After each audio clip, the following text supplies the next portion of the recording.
Postingan soal kota Cikarang lagi ramai di TikTok dan Twitter. Kali ini, heboh soal adanya perusahaan di Cikarang yang mensyaratkan karyawatinya untuk tidur dengan atasan demi perpanjangan kontrak. Utas ini awalnya diunggah sebuah akun Twitter @miduk17 memposting cerita itu dan ramai dikomentari netizen dan mengatakan hal tersebut sudah menjadi rahasia umum. Dalam cuitannya, akun itu menuliskan jika ada atasan perusahaan yang memberi syarat karyawatinya untuk staycation bareng agar mendapatkan perpanjangan kontrak.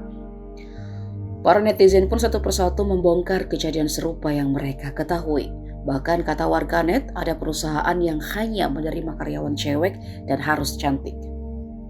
Praktik seperti itu sudah berlangsung lama, apalagi untuk masuk perusahaan harus memiliki umur minimal 18 dan maksimal 22 tahun. Cikarang memang dikenal sebagai kota industri terbesar, bukan saja di Indonesia namun di Asia Tenggara. Upah minimum juga terbilang tinggi, yakni 5,1 juta setiap bulan.